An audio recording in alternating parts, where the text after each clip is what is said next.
Hello everybody, welcome to another review. Today I'm going to be reviewing the brand new album by the British punk rock band with their fifth record. This one is Tangk by Oates. So, Oates have definitely got an interesting sound for this one, or at least this record.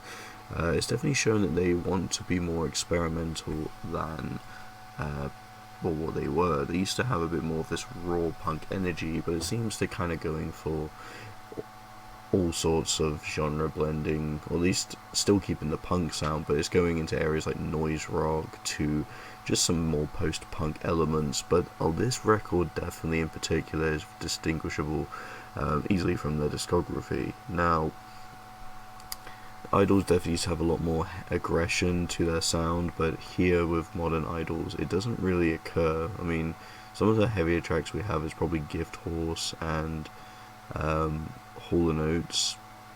There's not really that much on this record. I do think there's some great elements though. I like the fact they're kind of experimenting, and I think the production sounds great for this one, but I feel honestly this record is just not actually that good. I think the issue stemmed from, I don't know, I think the issue stemmed from just the singles being some of the best tracks. I mean, Gift Horse and Dancer especially are some of the more standout ones, but the experimentation just feels more like it was the main focus, and a lot of the songwriting that Idols are known for, with some of their best ideas, just kind of get thrown out the window for new stuff to come in, and I just don't think that was necessarily the best choice for the band.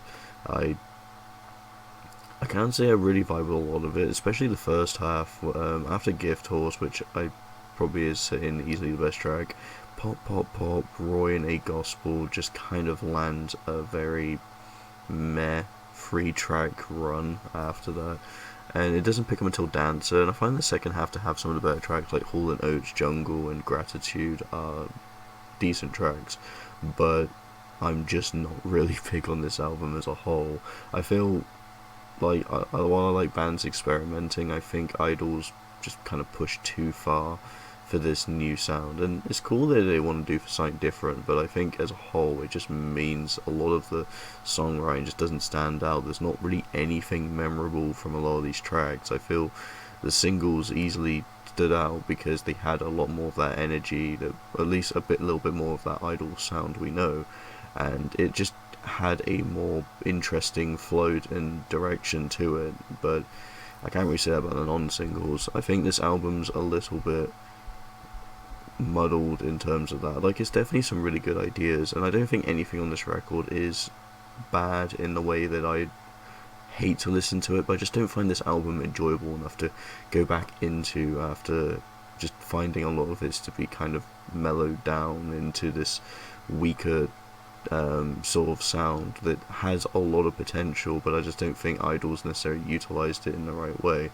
Long are the days of brutalism, and we are entering a new past crawler, which we are going for new Idols. I can't say I'm big on this one, to be honest. I give it a 2 out of 5. It's it's pretty it's kind of mediocre, I'd say. It's not really bad though. I can see people liking it. It just isn't for me. And that is pretty much my review for it. So I hope you all enjoy. Thank you so much for watching, and see you next video.